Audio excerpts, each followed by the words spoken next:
नमस्कार दोस्तों, extraordinary audio books में आपका स्वागत है। मैं हूं आपका होस्ट पंकज कुमार राज। एक सिंपल मैथ्स से शुरू करते हैं। अगर कोई व्यक्ति 80 साल जीता है तो उसकी पूरी जिंदगी सिर्फ 4000 हथों की होती है, सिर्फ 4000। और अगर आप अभी 30 साल के हैं तो आपके पास ऑलरेडी 1500 से ज्यादा हफ्ते यूज हो चुके हैं। ये नंबर काफी छोटा लगता है जब हम सोचें कि हमारी टू डू लिस्ट कितनी लंबी है। हम सब अपनी जिंदगी में हमेशा टाइम नहीं है कि फीलिंग के साथ जीते हैं। हम ज्यादा प्रोडक्टिव बनने की कोशिश करते हैं, नए एप्स ट्राई करते हैं, नए सिस्टम्स बनाते हैं। लेकिन जितना ज्यादा हम सब कुछ करने की कोशिश करते हैं, उतना ही ज्यादा हमें लगता है कि हम पीछे रह रहे हैं। हम सोचते हैं, जब मैं इस प्रोजेक्ट को खत्म कर लूंगा तब रिलैक्स करूंगा, या जब मैं इस गोल को अचीव कर लूंगा तब खुश रहूंगा। लेकिन ये जब कभी नहीं आता, क्योंकि हमेशा एक नया काम, एक नया गोल सामने आ जाता है। आज हम बात करेंगे ओलिवर बर्कमैन की बेस्ट सेलर किताब 4000 weeks, time management for mortals के बारे में। ये कोई नॉर्मल टाइम मैनेजमेंट किताब नहीं है जो आपको ज्यादा प्रोडक्टिव बनने के टिप्स देगी। ये किताब एक रैडिकली डिफरेंट अप्रोच लेती है। ये कहती है कि असली प्रॉब्लम हमारी एफिशिएंसी नहीं है, बल्कि हमारा ये मान लेना है कि हम किसी दिन सब कुछ कर पाएंगे। इस ऑडियो के अंत तक आप समझेंगे कि अपनी फाइनाइट जिंदगी को कैसे एक्सेप्ट करें और उसी एक्सेप्टेंस से एक ज्यादा मीनिंगफुल और पीसफुल जिंदगी कैसे जिए। तो चलिए शुरू करते हैं। सबसे पहले बात करते हैं चैप्टर 1 की, टाइम फमाइन और द एफिशिएंसी ट्रैप। जितना ज्यादा हम एफिशिएंट बनने की कोशिश करते हैं, उतना ही ज्यादा हमारा टू डू लिस्ट बढ़ता जाता है। क्योंकि मॉडर्न दुनिया में वर्थ डूइंग चीजों की सप्लाई हमेशा हमारी कैपेसिटी से ज्यादा होती है। एफिशिएंसी इस प्रॉब्लम को सॉल्व नहीं करती, बल्कि इसे और भी बड़ा बना देती है। बर्कमैन इस चैप्टर में एक काउंटर इंट्यूटिव लेकिन डीपली इंपॉर्टेंट इनसाइट प्रेजेंट करते हैं। हम सब मानते हैं कि अगर हम अपना काम ज्यादा एफिशिएंटली करें तो हमें ज्यादा फ्री टाइम मिलेगा। लेकिन रियलिटी में ऐसा नहीं होता।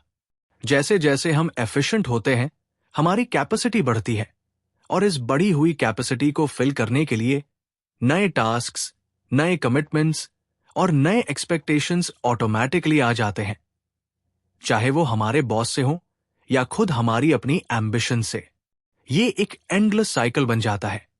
जितना ज्यादा हम करते हैं, उतना ही ज्यादा और करने का प्रेशर बढ़ता है। बर्कमैन इसे एफिशिएंसी ट्रैप कहते हैं। एक ट्रैप जहां एफिशिएंसी फ्रीडम नहीं, बल्कि और ज्यादा बिजनेस क्रिएट करती है।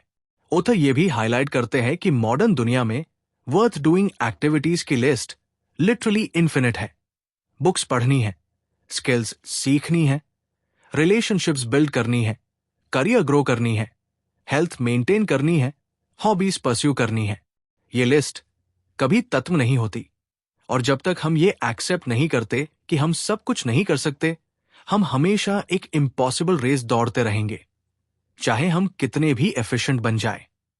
मान लीजिए एक हाई पावर्ड एग्जीक्यूटिव अपनी पूरी करियर में ज्यादा से ज्यादा टास्क्स कंप्लीट करने की कोशिश करती थी। उसने हर नया प्रोडक्टिविटी ऐप ट्राई किया, हर नया सिस्टम अपनाया, लेकिन जितना ज्यादा वो कंप्लीट करती, उतना ही ज्यादा उसका टू डू लिस्ट बढ़ता जाता। जब उसने फाइनली डिसाइड किया कि हर दिन सिर्फ 3 सबसे इंपॉर्टेंट टास्क्स पर फोकस करेगी और बाकी सब कुछ कॉन्शियसली छोड़ देगी, उसका स्ट्रेस कम हुआ और उसका एक्चुअल इंपैक्ट पहले से ज्यादा हो गया। अगर 2 प्रोफेशनल्स अपनी प्रोडक्टिविटी को डिफरेंटली अप्रोच करते हैं, पहला व्यक्ति हमेशा सब कुछ करने की कोशिश करता है, हर ईमेल का तुरंत रिप्लाई करता है, हर मीटिंग अटेंड करता है, हर रिक्वेस्ट एक्सेप्ट करता है। वो हमेशा बिजी है, लेकिन कभी on top of things feel नहीं करता। दूसरा व्यक्ति कॉन्शियसली डिसाइड करता है कि कुछ चीजें अनडन रहेंगी। वो अपनी एनर्जी सिर्फ सबसे इंपॉर्टेंट चीजों पर फोकस करता है। दूसरा व्यक्ति ऑब्जेक्टिवली कम काम करते हुए भी ज्यादा मीनिंगफुल इंपैक्ट क्रिएट करता है। साइकोलॉजी में Parkinson's law, work expands so as to fill the time available for its completion, इस चैप्टर के कोर इंसाइट को सपोर्ट करता है। जितना ज्यादा टाइम या कैपेसिटी हम अवेलेबल करते हैं, उतना ही ज्यादा काम उसे फिल करने के लिए आ जाता है। अपनी करंट टू डू लिस्ट देखें और पूछें, अगर मैं सिर्फ 3 चीजें कर सकता, कौन सी सबसे इंपॉर्टेंट होंगी? बाकी सबको कॉन्शियसली नॉट नाउ मार्क करें। आज अपनी टू डू लिस्ट से एक चीज को कॉन्शियसली हटाएं जो जेन्युइनली इंपॉर्टेंट नहीं है। इसे प्रैक्टिस करने के लिए 7 डे एक्शन प्लान आजमाएं। दिन 1 और 2 में अपनी डेली टू डू लिस्ट को ऑब्जर्व करें, कितना जेन्युइनली नेसेसरी है। दिन 3 से 5 में रोज सिर्फ टॉप 3 प्रायोरिटीज पर फोकस करें। दिन 6 और 7 में अपना स्ट्रेस और प्रोडक्टिविटी दोनों ऑब्जर्व करें। 30 डे ट्रांसफॉर्मेशन प्लान के लिए वीक 1 में एफिशिएंसी ट्रैप अवेयरनेस बिल्ड करें। वीक 2 में डेली टॉप 3 प्रायोरिटीज प्रैक्टिस करें। वीक 3 में नॉन एसेंशियल टास्क्स को कॉन्शियसली डिक्लाइन करें। वीक 4 में ओवरऑल स्ट्रेस और सेटिस्फैक्शन में इंप्रूवमेंट रिव्यू करें। रोज पूछें, इस हफ्ते मैंने क्या कॉन्शियसली अनडन छोड़ा और कैसा लगा? और रिफ्लेक्ट करें, क्या मैं सब कुछ करने की इम्पॉसिबल रेस दौड़ रहा हूं या कॉन्शियसली चुन रहा हूं कि क्या इंपॉर्टेंट है? अब बढ़ते हैं चैप्टर 2 की ओर, फेसिंग फिनिट्यूड, अपनी मोर्टैलिटी को एक्सेप्ट करना। हमारी सबसे बड़ी स्ट्रेस का सोर्स ये इल्यूजन है कि हम किसी दिन सब कुछ कर पाएंगे।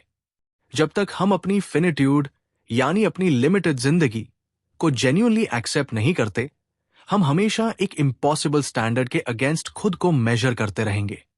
बर्कमैन इस चैप्टर में हमें अपनी मोर्टैलिटी को डायरेक्टली फेस करने के लिए एनकरेज करते हैं। एक डिप्रेसिंग एक्सरसाइज की तरह नहीं, बल्कि एक लिबरेटिंग एक्सरसाइज की तरह। जब हम एक्सेप्ट करते हैं कि हमारी जिंदगी जेन्युइनली लिमिटेड है, सिर्फ 4000 हफ्ते अगर हम एवरेज लाइफ स्पैन जीते हैं, तो हम एक फंडामेंटल शिफ्ट एक्सपीरियंस करते हैं। हम सब कुछ करने की फैंटेसी छोड़ देते हैं और कुछ इंपॉर्टेंट चीजें करने की रियलिटी अपनाते हैं। ये एक्सेप्टेंस पैराडॉक्सिकली हमें ज्यादा फ्री बनाती है, ना कि ज्यादा रिस्ट्रिक्टेड, क्योंकि जब तक हम सब कुछ करने की कोशिश करते हैं, हम कभी किसी भी एक चीज को पूरी तरह प्रेजेंट रहकर एक्सपीरियंस नहीं कर पाते। ऑथर अपनी खुद की पर्सनल जर्नी शेयर करते हैं, कैसे उन्होंने अपना पूरा करियर परफेक्ट प्रोडक्टिविटी सिस्टम ढूंढने में बिताया, इस होप में कि एक दिन उन्हें वो सिस्टम मिल जाएगा जो उन्हें सब कुछ करने में मदद करेगा। जब उन्हें रियलाइज हुआ कि ऐसा कोई सिस्टम एग्जिस्ट ही नहीं करता, क्योंकि हमारी फिनिट्यूड कोई सॉल्व करने वाली प्रॉब्लम नहीं है, बल्कि एक फंडामेंटल फैक्ट है, उनकी पूरी अप्रोच बदल गई। मान लीजिए एक व्यक्ति जिसे टर्मिनल इलनेस डायग्नोज होती है, अपनी रिमेनिंग जिंदगी के रोज के ऑर्डिनरी मोमेंट्स को, अपनी मॉर्निंग कॉफी, अपनी फैमिली के साथ कॉन्वर्जेशंस को एक नए तरीके से अप्रिशिएट करना शुरू करता है। वो कहता है, जब तक मैं सोचता था कि मेरे पास अनलिमिटेड टाइम है, मैं कभी प्रेजेंट नहीं था। अब जब मुझे पता है कि मेरा टाइम लिमिटेड है, हर मोमेंट प्रेशियस फील होता है। साइकोलॉजी में टेरर मैनेजमेंट थ्योरी दिखाती है कि मोर्टैलिटी अवेयरनेस हमें 2 डायरेक्शंस में ले जा सकती है, एंजाइटी ड्रिवन अवॉइडेंस या मीनिंग ड्रिवन प्रेजेंस। जो लोग अपनी मोर्टैलिटी को कॉन्शियसली प्रोसेस करते हैं, उनमें ज्यादा ऑथेंटिक और वैल्यूज अलाइंड लिविंग पाई जाती है। अपना खुद का 4000 वीक्स कैलकुलेटर बनाएं, अपनी करंट एज को हफ्तों में कन्वर्ट करें और देखें कितने हफ्ते बचे हैं। ये नंबर अपनी प्रायोरिटीज देखने का एक नया लेंस दे सकता है। आज ही लिखें, अगर मुझे पता चले कि मेरे पास सिर्फ 1 साल है, मैं अपनी जिंदगी में क्या अलग करूंगा? 7 डे एक्शन प्लान। दिन 1 और 2 में अपनी फिनिट्यूड को ऑनेस्टली रिफ्लेक्ट करें। दिन 3 से 5 में अपनी करंट प्रायोरिटीज को इस लेंस से रिव्यू करें। दिन 6 और 7 में एक छोटा चेंज करें जो आपकी फिनिट्यूड अवेयरनेस को रिफ्लेक्ट करे। 30 डे ट्रांसफॉर्मेशन प्लान। वीक 1 में फिनिट्यूड अवेयरनेस प्रैक्टिस करें। वीक 2 में अपनी प्रायोरिटीज को इस अवेयरनेस के साथ अलाइन करें। वीक 3 में प्रेजेंट मोमेंट लिविंग प्रैक्टिस करें। वीक 4 में ओवरऑल लाइफ सेटिस्फैक्शन में इंप्रूवमेंट रिव्यू करें। रोज पूछें, इस हफ्ते मेरी फिनिट्यूड अवेयरनेस ने मेरे डिसीजंस को कैसे अफेक्ट किया, और रिफ्लेक्ट करें। अगर मैं सच में एक्सेप्ट करूं कि मेरा टाइम लिमिटेड है, तो आज मैं क्या डिफरेंटली करूंगा। चलिए बात करते हैं चैप्टर 3 की, बिकमिंग अ बेटर प्रोक्रेस्टिनेटर, सही चीजें चुनना। प्रोक्रेस्टिनेशन यानी कुछ चीजों को ना करना इनएविटेबल है, क्योंकि हम सब कुछ नहीं कर सकते। असली स्किल सब कुछ करना सीखना नहीं है। असली स्किल है सही चीजों को प्रोक्रेस्टिनेट करना और गलत चीजों को नहीं। बर्कमैन एक रैडिकल रीफ्रेम प्रेजेंट करते हैं। हम सब हमेशा कुछ ना कुछ प्रोक्रेस्टिनेट कर रहे होते हैं, क्योंकि हमारी वर्थ डूइंग लिस्ट हमारी कैपेसिटी से हमेशा ज्यादा होती है। प्रॉब्लम प्रोक्रेस्टिनेशन नहीं है, प्रॉब्लम है अनकॉन्शियस प्रोक्रेस्टिनेशन, जहां हम बिना रियलाइज किए इंपॉर्टेंट चीजों को अनइम्पॉर्टेंट चीजों के लिए पोस्टपोन कर देते हैं। बर्कमैन सजेस्ट करते हैं कि हम कॉन्शियसली डिसाइड करें कि क्या प्रोक्रेस्टिनेट करना है, यानी हम अपनी लिमिटेड टाइम और एनर्जी को सबसे इंपॉर्टेंट चीजों के लिए रिजर्व करें और बाकी सबको कॉन्शियसली और गिल्ट फ्री नॉट नाउ कहें। यह approach traditional time management advice से बिल्कुल अलग है, जो हमेशा कहता है सब कुछ करने का तरीका ढूंढो। बर्कमैन कहते हैं ऐसा कोई तरीका एग्जिस्ट नहीं करता। असली क्वेश्चन ये नहीं है मैं सब कुछ कैसे कर सकता हूं, बल्कि मैं किस चीज को जानबूझकर अनडन छोड़ूंगा ताकि मैं जो इंपॉर्टेंट है वो कर सकूं। एक राइटर जो अपनी बुक कंप्लीट नहीं कर पा रही थी, रियलाइज करती है कि उसकी प्रॉब्लम प्रोक्रेस्टिनेशन नहीं है। उसकी प्रॉब्लम है कि वो अपना राइटिंग टाइम दूसरे अर्जेंट लेकिन अनइम्पॉर्टेंट टास्क्स जैसे ईमेल्स या सोशल मीडिया के लिए प्रोक्रेस्टिनेट कर रही थी। जब उसने कॉन्शियसली डिसाइड किया कि रोज सुबह का पहला घंटा सिर्फ राइटिंग के लिए होगा और बाकी सब कुछ वेट करेगा, उसकी बुक कुछ महीनों में कंप्लीट हो गई। बिहेवियरल इकोनॉमिक्स में इसे अर्जेंसी बायस कहते हैं, जहां हम अर्जेंट टास्क्स को इंपॉर्टेंट टास्क से ज्यादा प्रायोरिटी देते हैं, चाहे वो ऑब्जेक्टिवली कम इंपॉर्टेंट हो। कॉन्शियस प्रायोरिटाइजेशन इस बायस को काउंटर करता है। अपनी करंट टू डू लिस्ट में एक अर्जेंट लेकिन अनइम्पॉर्टेंट टास्क आइडेंटिफाई करें, जिसे आप कॉन्शियसली प्रोक्रेस्टिनेट करने का डिसीजन लें, ताकि एक इंपॉर्टेंट टास्क के लिए टाइम बचे। आज अपना सबसे इंपॉर्टेंट लेकिन पोस्टपोन टास्क का पहला स्टेप ले, चाहे एक छोटा स्टेप ही हो। 7 डे एक्शन प्लान। दिन 1 और 2 में अपनी अर्जेंट वर्सेस इंपॉर्टेंट टास्क्स को डिफरेंशिएट करें। दिन 3 से 5 में रोज अपने इंपॉर्टेंट टास्क को पहले प्रायोरिटी दे। दिन 6 और 7 में अपना प्रोग्रेस ऑब्जर्व करें। 30 डे ट्रांसफॉर्मेशन प्लान। वीक 1 में कॉन्शियस प्रोक्रेस्टिनेशन प्रैक्टिस करें। वीक 2 में इंपॉर्टेंट टास्क्स को कंसिस्टेंटली प्रायोरिटाइज करें। वीक 3 में अनइम्पॉर्टेंट टास्क्स के लिए गिल्ट फ्री नॉट नाउ कहना प्रैक्टिस करें। वीक 4 में अपने इंपॉर्टेंट गोल्स में ओवरऑल प्रोग्रेस रिव्यू करें। रोज पूछें, इस हफ्ते मैंने क्या कॉन्शियसली प्रोक्रेस्टिनेट किया और क्या इंपॉर्टेंट प्रोग्रेस की, और रिफ्लेक्ट करें, क्या मैं अनकॉन्शियसली इंपॉर्टेंट चीजों को प्रोक्रेस्टिनेट कर रहा हूं या कॉन्शियसली अनइम्पॉर्टेंट चीजों को। अब आते हैं चैप्टर 4 पर, दी वाटरमेलन प्रॉब्लम, टाइम को इंस्ट्रूमेंट की तरह ट्रीट करना।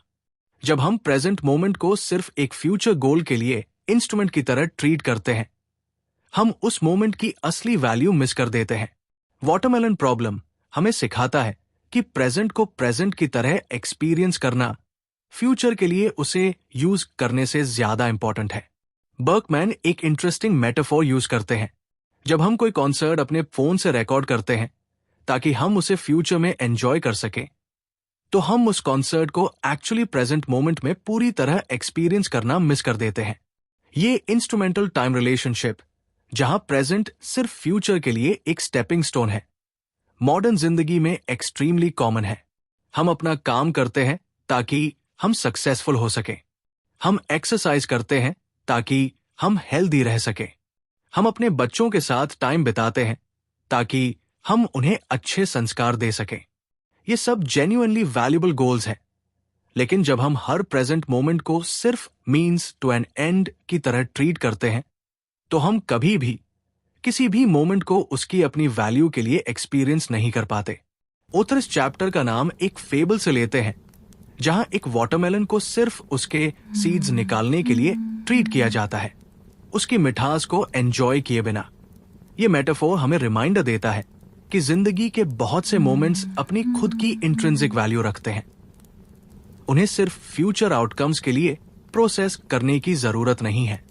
मान लीजिए एक पेरेंट अपने बच्चे के साथ पार्क में होते हुए पूरा टाइम अपने फोन से उनकी फोटोज लेता है ताकि मैं इन मेमोरीज को प्रिजर्व कर सकूं। एक दिन वो रियलाइज करता है कि उसने इतना टाइम फोटोज लेने में बिताया कि उसने एक्चुअल मोमेंट अपने बच्चे के साथ खेलते हुए कभी पूरी तरह एक्सपीरियंस ही नहीं किया। अगली बार वो फोन साइड में रख देता है और पूरी तरह प्रेजेंट रहता है, और ये एक्सपीरियंस किसी भी फोटो से ज्यादा मेमोरेबल बन जाता है। इंस्ट्रूमेंटल टाइम ओरिएंटेशन रिसर्च दिखाती है कि जब लोग अपने प्रेजेंट एक्सपीरियंसेस को फ्यूचर आउटकम्स के लिए मीन्स की तरह ट्रीट करते हैं, उनकी प्रेजेंट मोमेंट सैटिस्फैक्शन सिग्निफिकेंटली कम हो जाती है। अपनी अगली एक्टिविटी को सिर्फ उसके फ्यूचर बेनिफिट के लिए नहीं, बल्कि उसकी प्रेजेंट इंट्रिंसिक वैल्यू के लिए एक्सपीरियंस करने की कोशिश करें। आज एक एक्टिविटी करें बिना किसी फ्यूचर बेनिफिट की सोच के, सिर्फ उस मोमेंट के लिए। 7 डे एक्शन प्लान। दिन 1 और 2 में अपनी इंस्ट्रूमेंटल टाइम हैबिट्स ऑब्जर्व करें। दिन 3 से 5 में रोज एक मोमेंट को बिना फ्यूचर के लिए सोच के पूरी तरह एक्सपीरियंस करें। दिन 6 और 7 में अपना एक्सपीरियंस रिफ्लेक्ट करें। 30 डे ट्रांसफॉर्मेशन प्लान। वीक 1 में इंस्ट्रूमेंटल थिंकिंग को आइडेंटिफाई करें। वीक 2 में प्रेजेंट मोमेंट एक्सपीरियंसिंग प्रैक्टिस करें। वीक 3 में अपनी एक्टिविटीज में इंट्रिंसिक वैल्यू ढूंढें। वीक 4 में ओवरऑल प्रेजेंस में इंप्रूवमेंट रिव्यू करें।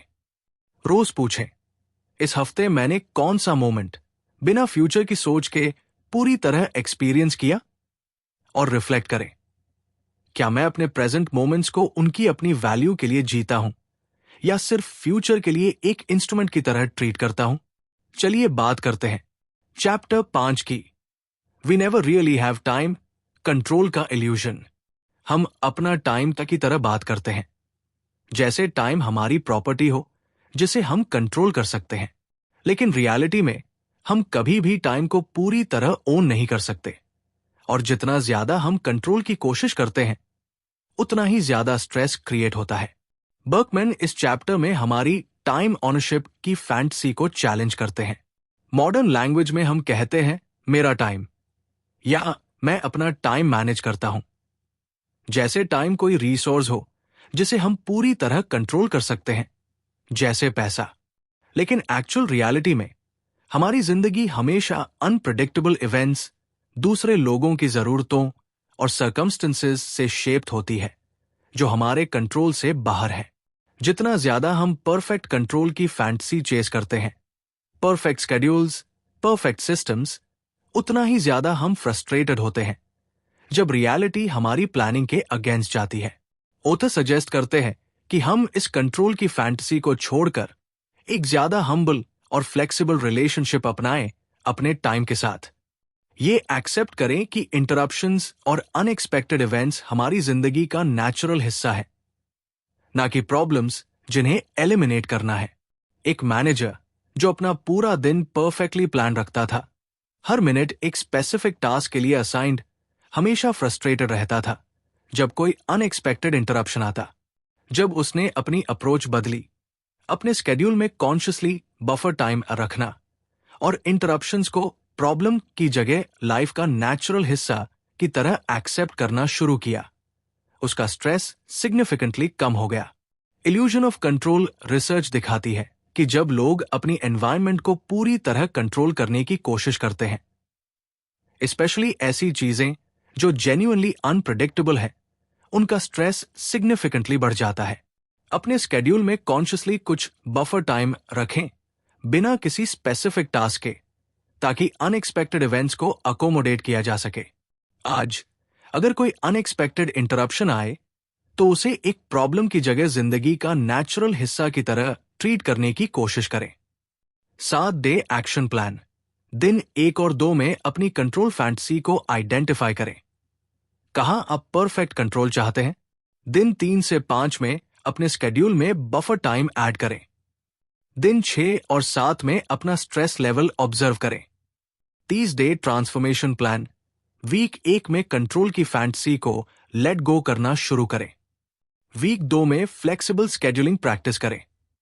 वीक 3 में इंटरप्शंस को रेजिस्ट करने की जगह एक्सेप्ट करें। वीक 4 में ओवरऑल स्ट्रेस में इंप्रूवमेंट रिव्यू करें। रोज पूछें, इस हफ्ते मैंने कौन सी अनएक्सपेक्टेड सिचुएशन को फ्लेक्सिबली एक्सेप्ट किया, और रिफ्लेक्ट करें, क्या मैं अपने टाइम को कंट्रोल करने की इम्पॉसिबल फैंटेसी चेस कर रहा हूं, या मैं फ्लेक्सिबिलिटी के साथ जी रहा हूं। अब बात करते हैं चैप्टर 6 की, रीडिस्कवरिंग रेस्ट, बिना गिल्ट के रेस्ट करना। मॉडर्न कल्चर में रेस्ट को ऑफन प्रोडक्टिविटी के लिए रिचार्ज की तरह जस्टिफाई किया जाता है। बर्कमैन चैलेंज करते हैं कि असली रेस्ट अपनी खुद की वैल्यू रखता है। इसे किसी फ्यूचर प्रोडक्टिविटी को जस्टिफाई करने की जरूरत नहीं है। बर्कमैन हाईलाइट करते हैं कि हमारी प्रोडक्टिविटी ऑब्सेस्ड कल्चर में रेस्ट को भी इंस्ट्रूमेंटलाइज कर दिया गया है। हम रेस्ट इसलिए करते हैं ताकि हम बेटर परफॉर्म कर सकें, ना कि रेस्ट की अपनी खुद की वैल्यू के लिए।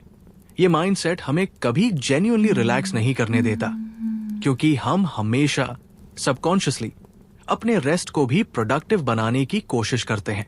ऑथर सजेस्ट करते हैं कि असली रेस्ट बिना किसी एजेंडा या पर्पस के सिर्फ अपने खुद के लिए वैल्यू रखता है, और जब तक हम इसे एक्सेप्ट नहीं करते, हम जेन्युइनली रेस्ट ही नहीं कर पाते। ये चैप्टर पूरी किताब के कोर थीम से कनेक्ट होता है। जैसे हमने देखा, प्रेजेंट मोमेंट को सिर्फ एक इंस्ट्रूमेंट की तरह ट्रीट करना हमें उस मोमेंट की असली वैल्यू से डिस्कनेक्ट कर देता है। रेस्ट एग्जैक्टली उसी ट्रैप में फंस सकता है अगर हम इसे सिर्फ फ्यूचर प्रोडक्टिविटी के लिए जस्टिफाई करते रहें। मान लीजिए एक एंटरप्रेन्योर जो अपनी हर वेकेशन को भी प्रोडक्टिवली प्लान करता था, बुक्स पढ़ना, कोर्सेज करना, नेटवर्किंग, वो रियलाइज करता है कि उसके पास कभी जेन्युइन रेस्ट का एक्सपीरियंस नहीं था। जब उसने एक वेकेशन बिना किसी एजेंडा के सिर्फ रिलैक्स करने के लिए प्लान की, तो उसने सालों में पहली बार जेन्युइनली रिफ्रेश्ड फील किया। रेस्ट और रिकवरी रिसर्च दिखाती है कि genuine guilt free rest cognitive और इमोशनल रिकवरी के लिए ज्यादा इफेक्टिव होता है कंपेयर टू रेस्ट जो किसी एजेंडा से ड्रिवन है। अपने वीक में कुछ टाइम रिजर्व करें जो जेन्युइनली पर्पसलेस हो। कोई एजेंडा नहीं, कोई प्रोडक्टिविटी गोल नहीं, सिर्फ रेस्ट के लिए।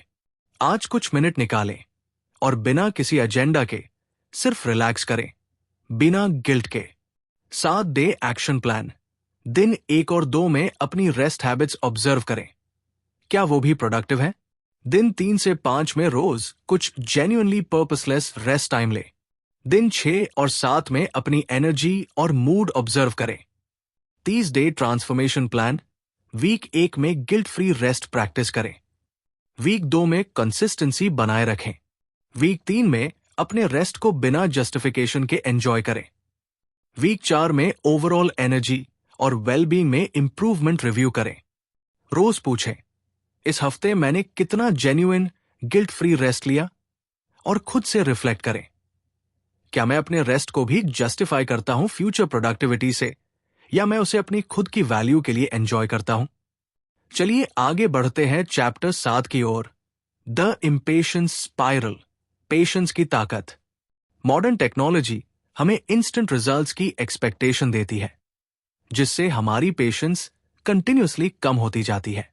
लेकिन जिंदगी की सबसे मीनिंगफुल चीजें जैसे डीप रिलेशनशिप्स, मास्टरी और जेन्युइन ग्रोथ टाइम लेती है, और इम्पेशंस उन्हें अचीव करने में सबसे बड़ी रुकावट है। बर्कमैन इस चैप्टर में इम्पेशंस स्पाइरल को डिस्क्राइब करते हैं। जितना ज्यादा हम इंस्टेंट रिजल्ट्स के आदी होते हैं, जैसे फास्ट इंटरनेट या सेम डे डिलीवरी, उतना ही ज्यादा हमारी टॉलरेंस फॉर वेटिंग कम होती जाती है। ये इम्पेशंस सिर्फ छोटी छोटी इरिटेशंस तक लिमिटेड नहीं रहती, ये हमारी डीपर लॉन्ग टर्म गोल्स को भी अफेक्ट करती है। जब हम किसी स्किल को सीखने में, किसी रिलेशनशिप को बिल्ड करने में या किसी प्रोजेक्ट में प्रोग्रेस देखने में डिले एक्सपीरियंस करते हैं, हमारी इम्पेशंस हमें क्विट करने या शॉर्टकट्स ढूंढने के लिए पुश करती है, जो ऑफन लॉन्ग टर्म सक्सेस को सैबोटेज करती है। ऑथर सजेस्ट करते हैं कि हम कॉन्शियसली पेशेंस को एक प्रैक्टिस की तरह कल्टिवेट करें। ये एक्सेप्ट करें कि मीनिंगफुल चीजें अपनी खुद की नेचुरल टाइमलाइन फॉलो करती है और ये टाइमलाइन हमारी इंपेशेंस से एक्सेलरेट नहीं हो सकती। एक व्यक्ति जो एक नया स्किल सीखना चाहता था, कुछ हफ्तों के बाद क्विट कर देता है जब उसे फास्ट प्रोग्रेस नहीं दिखता। कुछ साल बाद वही व्यक्ति इस बार पेशेंस के साथ ये एक्सेप्ट करके कि मास्टरी में सालों लगते हैं, एक दूसरा स्किल सीखना शुरू करता है। वो बिना इंस्टेंट रिजल्ट्स एक्सपेक्ट किए कंसिस्टेंटली प्रैक्टिस करता है और इस बार वो जेन्युइनली स्किल्ड बन जाता है। डिलेड ग्रेटिफिकेशन रिसर्च जैसे फेमस मार्शमैलो एक्सपेरिमेंट दिखाती है कि जो लोग इमीडिएट ग्रेटिफिकेशन को डिले कर सकते हैं और पेशेंस प्रैक्टिस कर सकते हैं, उनमें लॉन्ग टर्म सक्सेस और वेलबींग सिग्निफिकेंटली ज्यादा पाई जाती है। अपना एक करंट गोल चुनें जहां आप इम्पेशेंट फील कर रहे हैं। कॉन्शियसली एक्सेप्ट करें कि इसमें टाइम लगेगा और अपनी एक्सपेक्टेशंस को एडजस्ट करें। आज एक सिचुएशन में जहां आप नॉर्मली इम्पेशेंट होते हैं, कॉन्शियसली पेशेंस प्रैक्टिस करें। 7 डे एक्शन प्लान। दिन 1 और 2 में अपनी इम्पेशेंस पैटर्न्स ऑब्जर्व करें। दिन 3 से 5 में एक गोल के लिए कॉन्शियसली पेशेंस प्रैक्टिस करें। दिन 6 और 7 में अपना एक्सपीरियंस रिफ्लेक्ट करें। 30 डे ट्रांसफॉर्मेशन प्लान। वीक 1 में पेशेंस अवेयरनेस बिल्ड करें। वीक 2 में लॉन्ग टर्म गोल्स में कंसिस्टेंट पेशेंट एफर्ट दे।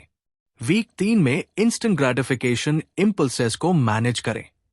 वीक 4 में ओवरऑल प्रोग्रेस और सेटिस्फैक्शन में इंप्रूवमेंट रिव्यू करें। रोज पूछें, इस हफ्ते मैंने किस सिचुएशन में पेशेंस प्रैक्टिस की, और खुद से रिफ्लेक्ट करें, क्या मेरी इंपेशेंस मुझे मीनिंगफुल लॉन्ग टर्म गोल से दूर कर रही है।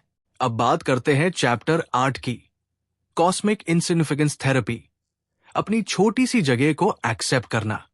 बर्कमैन एक अनयूजुअल लेकिन सरप्राइजिंगली लिबरेटिंग आइडिया प्रेजेंट करते हैं। जब हम एक्सेप्ट करते हैं कि हम कॉस्मिक स्केल पर बहुत छोटे और इनसिग्निफिकेंट हैं, ये रियलाइजेशन हमें अपने रोज के स्ट्रेस से आजाद कर सकता है, ना कि डिप्रेस।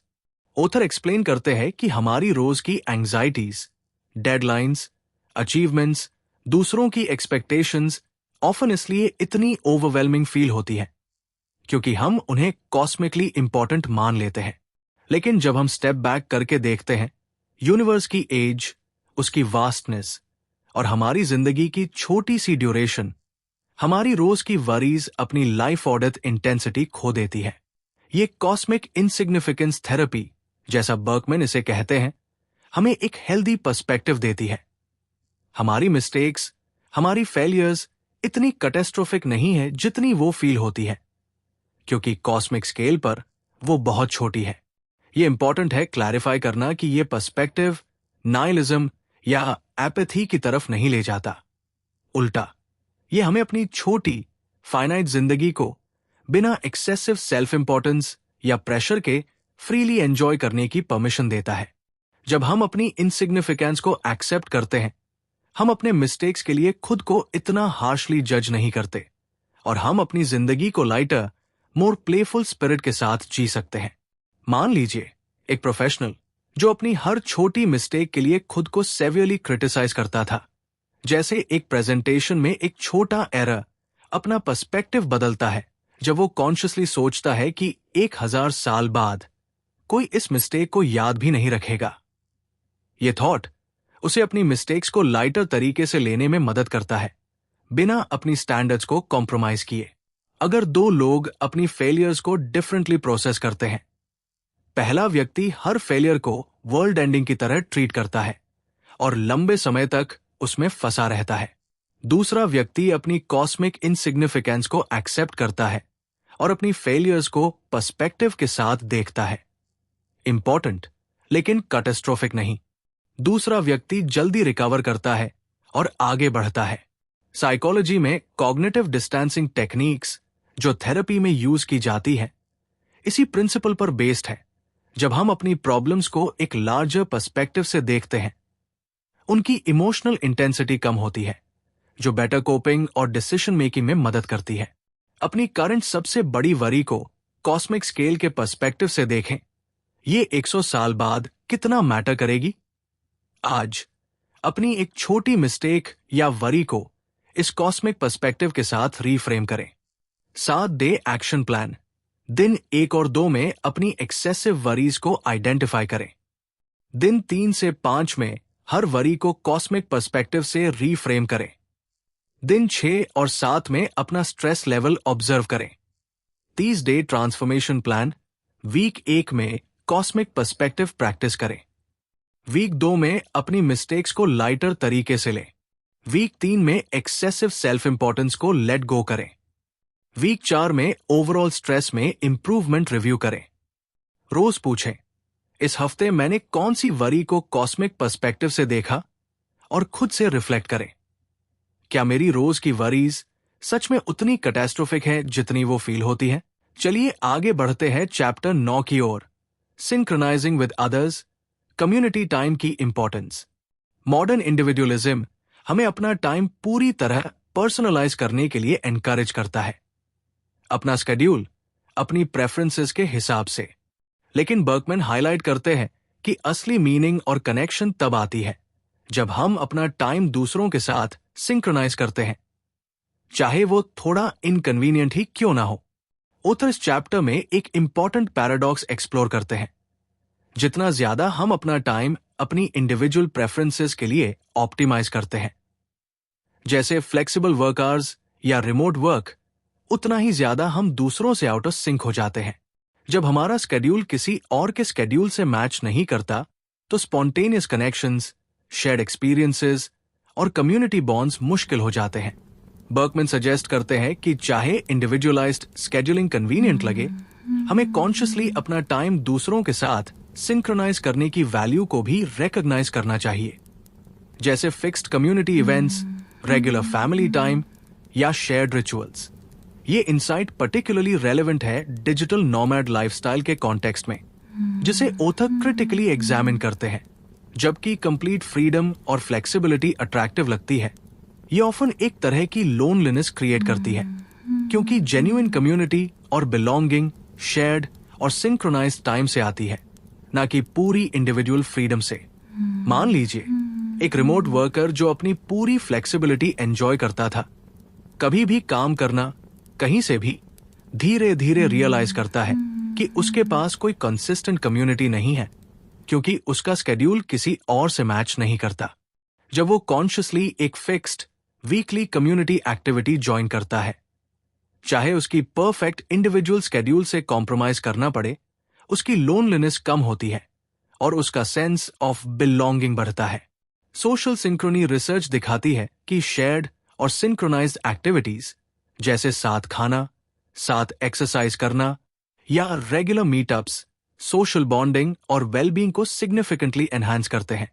अपनी जिंदगी में एक fixed, regular, community based commitment identify करें, जिसे आप प्रायोरिटाइज कर सकते हैं, चाहे वो अपनी इंडिविजुअल कन्वीनियंस से थोड़ा कॉम्प्रोमाइज मांगे। आज किसी के साथ एक फिक्स टाइम प्लान करें जो आपकी इंडिविजुअल स्केड्यूल प्रेफरेंस से थोड़ा कॉम्प्रोमाइज मांगे। 7 डे एक्शन प्लान। दिन 1 और 2 में अपनी करंट सोशल सिंक्रोनी को ऑब्जर्व करें। दिन 3 से 5 में एक रेगुलर शेयर्ड कमिटमेंट प्लान करें। दिन 6 और 7 में अपना एक्सपीरियंस रिफ्लेक्ट करें। 30 डे ट्रांसफॉर्मेशन प्लान। वीक 1 में कम्युनिटी सिंक्रोनाइज्ड टाइम को प्रायोरिटाइज करना शुरू करें। वीक 2 में कंसिस्टेंसी बनाए रखें। वीक 3 में इंडिविजुअल कन्वीनियंस और कम्युनिटी कनेक्शन के बीच बैलेंस ढूंढें। वीक 4 में ओवरऑल बिलोंगिंग में इंप्रूवमेंट रिव्यू करें। रोज पूछें, इस हफ्ते मैंने अपना टाइम किस तरह दूसरों के साथ सिंक्रोनाइज किया, और रिफ्लेक्ट करें, क्या मेरी परफेक्ट इंडिविजुअलाइज्ड स्केड्यूल मुझे जेन्युइन कम्युनिटी कनेक्शन से दूर कर रही है। अब बात करते हैं चैप्टर 10 की, एग्जिस्टेंशियल ग्रैटिट्यूड, अपनी लिमिटेड जिंदगी के लिए शुक्र। अपनी जिंदगी की लिमिटेशंस को लैमेंट करने यानी उनका अफसोस करने की जगह हम उनके लिए ग्रेटफुल हो सकते हैं, क्योंकि यही लिमिटेशंस है जो हमारी जिंदगी को मीनिंगफुल बनाती है। एक इन्फिनिट जिंदगी में कुछ भी जेन्युइनली प्रेशियस नहीं होता। बर्कमैन अपनी किताब के क्लाइमैक्स में एग्जिस्टेंशियल ग्रैटिट्यूड का कॉन्सेप्ट इंट्रोड्यूस करते हैं। बजाय अपनी लिमिटेड टाइम को एक प्रॉब्लम की तरह देखने के, हम इसे एक गिफ्ट की तरह अप्रिशिएट कर सकते हैं। ऑथर विक्टर फ्रैंकल के काम को रेफरेंस करते हैं, जिन्होंने हॉलोकॉस्ट सर्वाइव किया और लिखा कि इंसान सफरिंग में भी मीनिंग चूज कर सकता है। फ्रैंकल का ये इंसाइट कि हम अपनी सर्कमस्टेंसेस को कंट्रोल नहीं कर सकते, लेकिन उनके अगेंस्ट अपना रिस्पॉन्स चूज कर सकते हैं, बर्कमैन के कोर मैसेज से डायरेक्टली रेसोनेट करता है। ऑथर आर्ग्यू करते हैं कि हमारी फिनिट्यूड एक्चुअली हमारी जिंदगी को मीनिंगफुल बनाती है। अगर हमारे पास इनफिनिट टाइम होता, कोई भी चॉइस जेन्युइनली इंपॉर्टेंट नहीं होती, क्योंकि हम हमेशा उसे बाद में कर सकते थे। लेकिन क्योंकि हमारा टाइम लिमिटेड है, हर चॉइस, हर मोमेंट एक वेट, एक सिग्निफिकेंस रखता है। ये फिनिट्यूड थ्रेट नहीं, गिफ्ट है। मान लीजिए एक व्यक्ति जो अपनी पूरी जिंदगी अपनी लिमिटेशंस के अगेंस्ट फाइट करता रहा था। काश मेरे पास ज्यादा टाइम होता, काश मैं सब कुछ कर सकता। अपना पर्सपेक्टिव बदलता है जब वो एक क्लोज फैमिली मेंबर को खोता है। इस लॉस के थ्रू उसे रियलाइज होता है कि उसकी अपनी लिमिटेड जिंदगी एक गिफ्ट है, और वो अपनी रिमेनिंग जिंदगी को ग्रैटिट्यूड के साथ जीना शुरू करता है। अगर दो लोग अपनी फिनिट्यूड को डिफरेंटली रिलेट करते हैं, पहला व्यक्ति अपनी लिमिटेड टाइम को रीसेंट करता है, हमेशा फ्रस्ट्रेटेड रहता है कि काफी टाइम नहीं है। दूसरा व्यक्ति अपनी लिमिटेड टाइम के लिए ग्रेटफुल है, जानता है कि यही लिमिटेशन हर मोमेंट को प्रेशियस बनाती है। दूसरा व्यक्ति सिग्निफिकेंटली ज्यादा प्रेजेंट और सैटिस्फाइड जिंदगी जीता है।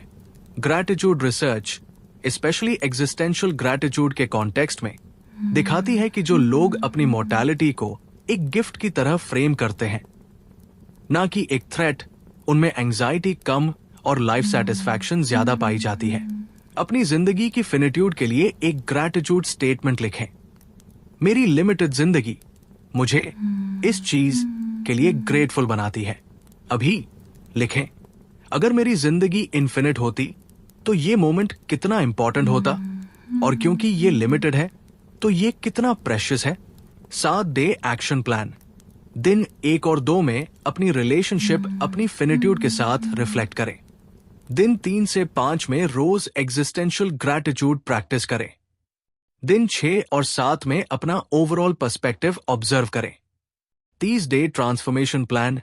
वीक 1 में एग्जिस्टेंशियल ग्रैटिट्यूड प्रैक्टिस शुरू करें। वीक 2 में अपनी लिमिटेशंस को गिफ्ट्स की तरह रीफ्रेम करें। वीक 3 में प्रेजेंट मोमेंट ग्रैटिट्यूड को डिपेन करें। वीक 4 में ओवरऑल लाइफ सेटिस्फैक्शन में इंप्रूवमेंट रिव्यू करें। रोज पूछें, इस हफ्ते मेरी फिनिट्यूड ने मुझे किस चीज के लिए ग्रेटफुल बनाया, और रिफ्लेक्ट करें। अगर मेरी जिंदगी इन्फिनिट होती, क्या वो सच में ज्यादा मीनिंगफुल होती, या मेरी लिमिटेशंस ही हैं जो हर मोमेंट को प्रेशियस बनाती हैं? दोस्तों, हमने आज ओलिवर बर्कमैन की किताब 4000 वीक्स का एक गहरा सफर किया।